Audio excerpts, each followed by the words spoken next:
여러분 안녕하십니까? 광주 MBC 뉴스데스크입니다.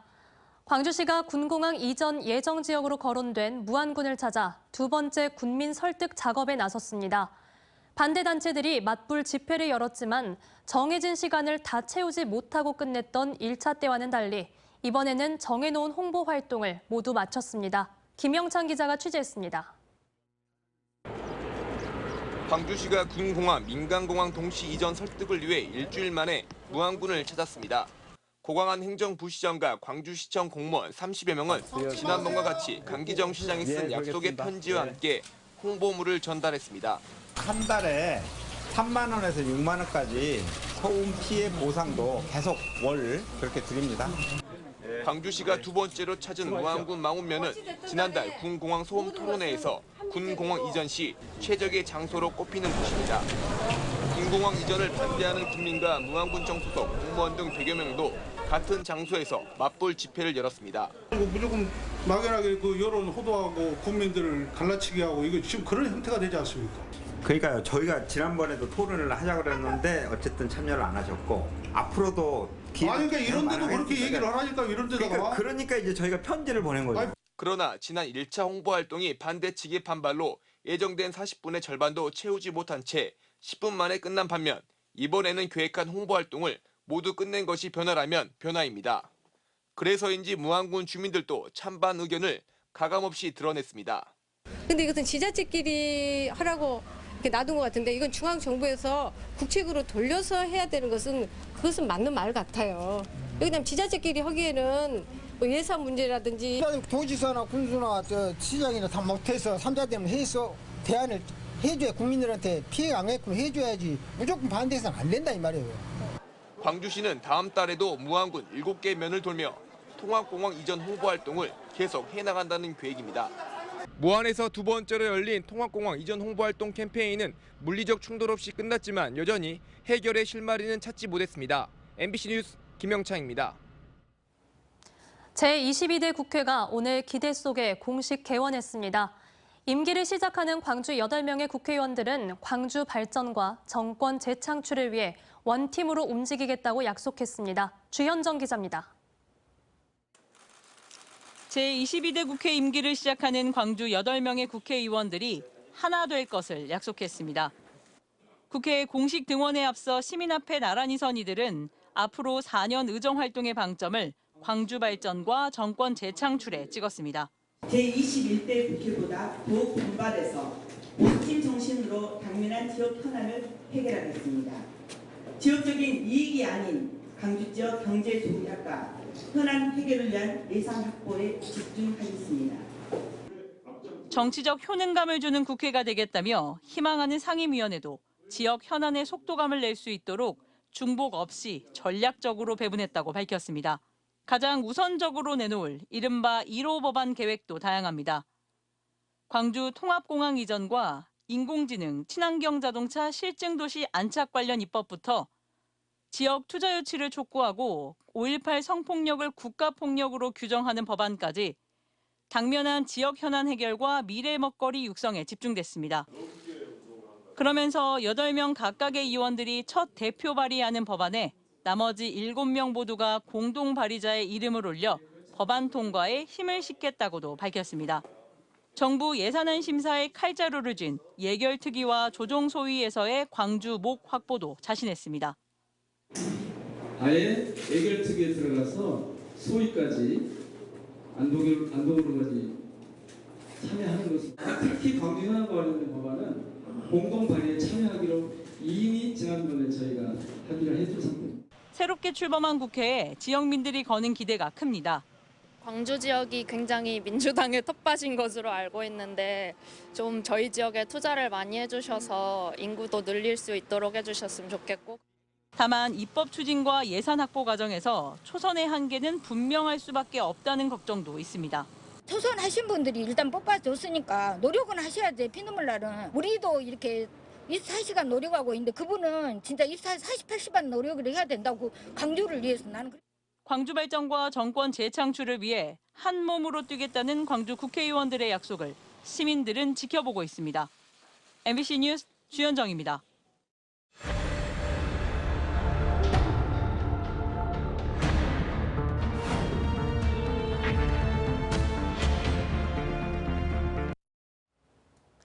5.18 진상조사위원회는 결국 5.18 최대 과제인 발포 명령자 규명에 실패했습니다. 4년 동안 활동을 벌인 진상조사위가 실패한 발포 명령자 규명, 이대로 끝내야 하는 일일까요? 광주 MBC 취재진이 지난 넉 달간 진행한 취재를 보고 판단해 보시죠. 임지은 기자입니다.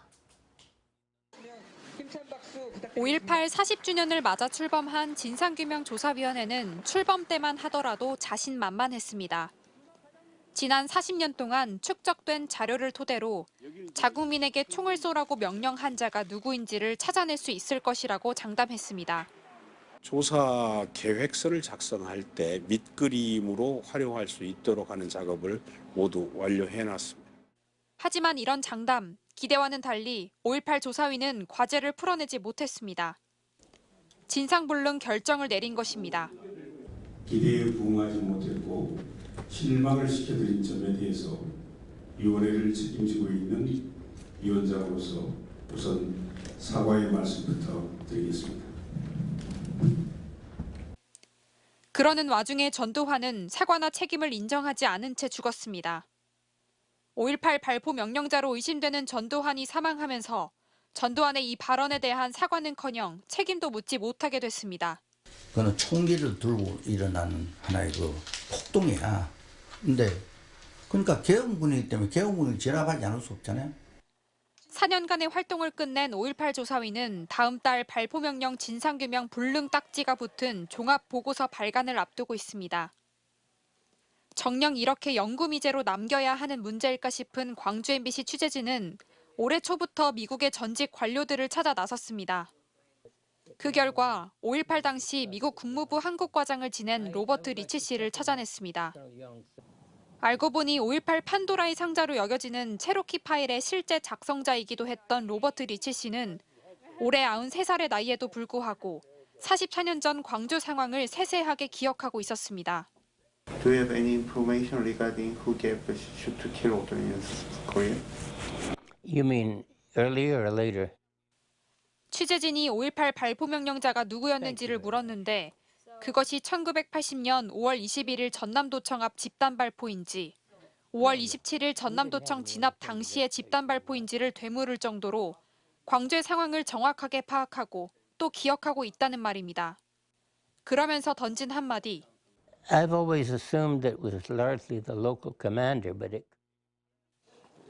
전두환이 죽은 상황에서 5.18 조사위가 실패한 발포 명령자 규명. 광주 MBC는 지난 넉 달간의 추적기를 통해 5.18 진상규명 작업이 이대로 마무리돼도 좋은 것인지에 대한 질문을 지역사회에 던지고자 합니다. 광주 MBC 5.18 특집 다큐멘터리 그가 죽었다는 오늘 밤 9시 TV와 유튜브를 통해 방송됩니다. MBC 뉴스 임지은입니다. 보성은 차 재배에 적합한 기후 덕에 한국 차의 명산지로 꼽힙니다. 차밭의 아름다운 풍경은 이미 유명해서 전국에서 관광객들이 찾아오는데요. 5월의 차밭은 그 어느 때보다 푸르고 싱그럽습니다. 김초롱 기자의 보도입니다. 산비탈을 따라 약 170헥타르 규모의 차밭이 펼쳐졌습니다. 마치 산이 초록빛 줄무늬 옷을 입은 듯합니다. 차나무 580여만 그루가 등고선에 따라 심긴 겁니다. 독특하고 아름다운 풍경에 전국에서 관광객들이 찾습니다. 유명하잖아요. 저기 녹차가 차밭으로 다 유명해서 한번 들러봤어요. 힐링이잖아요, 힐링. 관광객들은 사진을 찍으며 추억을 남기고 차밭을 걸으며 이야기를 나눕니다.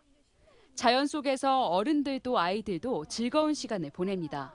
녹차밭 냄새도 맡아보고 사진도 찍고 여러 가지 할 거예요. 뭔가 기분이 상쾌하고요. 눈이 좋아진 것 같아요. 연평균 13.4도, 연강수량 1450mm의 다우 지역으로 차 재배에 적합한 기후를 갖춘 보성. 전국 차 재배 면적의 약 30%를 차지합니다. 국내 차 주산지인 만큼 차밭을 어렵지 않게 찾아볼 수 있습니다. 도로 옆에 마련된 전망대입니다. 이곳에서는 푸르른 녹차밭을 한눈에 내려다볼 수 있습니다. 4월 중순 손으로 하나하나 어린 잎을 따내는 해차 수확을 하는 보성차. 맛은 부드럽고 향이 깊은 게 특징입니다. 이제는 짙은 잎들이 남아 대부분 가루차로 만들어 팔리게 됩니다. 지난해 보성에서는 705헥타르 차밭에서 생엽 약 5,000톤, 건엽 약 1,000톤을 재배했습니다. MBC 뉴스 김초롱입니다. 앞으로 5년 뒤 학교 수업은 어떻게 달라질까요? 교과서와 연필은 사라지고 인공지능과 로봇, 모바일 기기가 학생의 맞춤형 수업을 돕습니다. 지난 29일부터 열리고 있는 글로컬 미래교육 박람회에서 가장 주목받은 미래교실의 모습, 유민호 기자가 취재했습니다. 장난감 레고로 만든 로봇이 책상 위에서 재활용품을 분리수거합니다. 학생들이 직접 코딩한 프로그램에 맞춰 로봇팔이 움직입니다. 모둠으로 앉아 인공지능을 활용해 쓰레기와 환경 문제를 토론합니다. 오는 2030년 교실의 모습을 그대로 구현한 글로컬 미래교실입니다. 교과서와 칠판이 아닌 인공지능과 모바일 기기, 로봇 등 디지털 기술이 수업을 돕습니다. 이번 글로컬 미래교육 박람회 핵심 콘텐츠로 모두 6개 교실을 박람회장 안에 구축했습니다. 박람회 동안 수업이 없는 시간에는 교실 안에서 기자재를 작동시키고 내부를 둘러볼 수도 있습니다. 다른 교실에서는 특별한 만남이 이뤄졌습니다. 순천과 목포의 두 중학교가 각 지역의 명소를 설명하는 가이드북을 영어로 제작 중인데 미래교실에서 합동 수업이 이뤄졌습니다. 나머지 학생은 화상으로 연결해 수업에 함께 참여했습니다. 새로운 애들을 만나서 좀 많이 떨렸는데 이렇게 하다 보니까 점점 적응이 되면서 더 잘 되는 것 같은. 소규모로 진행되는 데다 인공지능과 카메라가 학생의 표정 등으로 성취도를 측정할 수 있어 교사가 맞춤 학습을 제공할 수 있습니다. 아이들이 모두 다 각자의 태블릿을 가지고 있고 각자의 노트북이 있으면 조금 더 이런 에듀테크를 활용한 미래교실 구현이 좀 더 빨라질 것이라고 생각합니다. 전남교육청은 박람회 기간 축적한 데이터와 성과를 분석한 뒤 미래교실 설치를 확대할 계획입니다. 현재 구축된 이 장소들도 전라남도 각 교육기관이나 학교로 일단 이동해서 계속해서 선생님들이 활용할 수 있도록 할 계획이고요. 장소의 한계를 넘어 세계 어디든 연결할 수 있는 미래교실이 소멸 위기에 처한 지역 교육의 해답을 제시하고 있습니다. MBC 뉴스 유민호입니다. 자연적인 활동이나 개발 행위 등으로 해변이 사라지는 연안 침식이 갈수록 심각해지고 있습니다. 잇따른 침식에 문을 닫는 해수욕장이 느는가 하면 관광 시설물들도 무너져 내리고 있습니다. 현장을 서일영 기자가 다녀왔습니다. 유네스코 생물권 보전 지역이자 울창한 해송숲으로 유명한 신안 증도 우전 해변. 관광객들의 발길이 이어지던 해안가 산책로 일부가 무너져 내렸습니다. 해변 곳곳에는 이렇게 해안 침식의 영향으로 뿌리까지 뽑힌 소나무들이 쓰러져 있습니다. 가로등은 엎어져 모래에 파묻혔고 우수관로 등 다른 구조물도 깎여나간 비탈을 따라 그대로 노출돼 있습니다.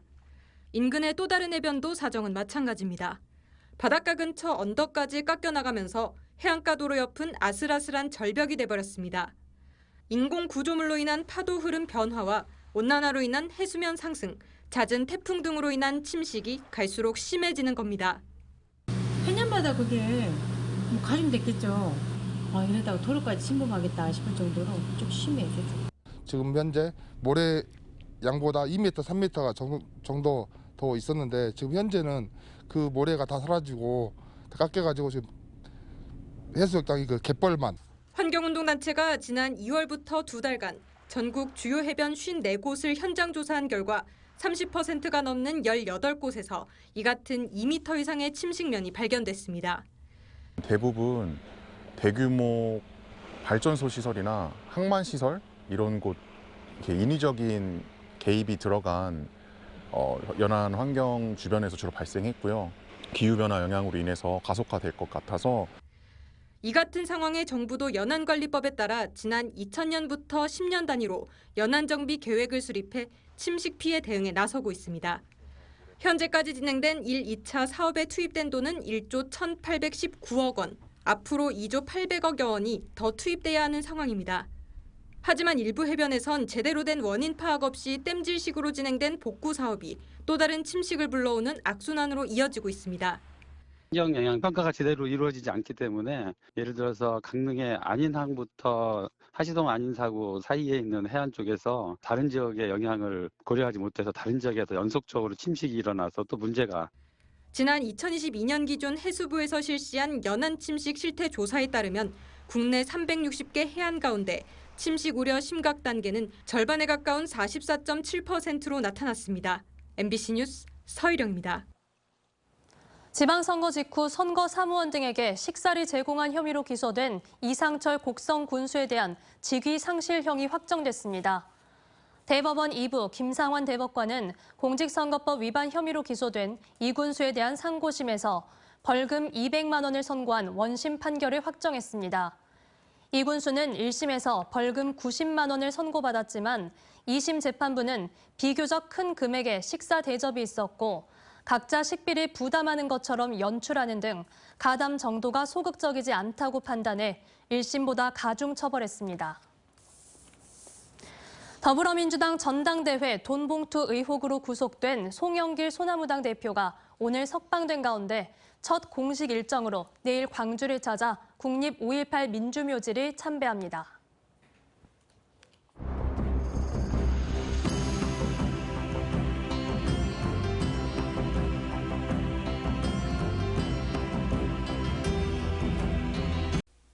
언제 어디서나 내 손 안의 뉴스. 광주 MBC 뉴스 유튜브 구독으로 함께하세요.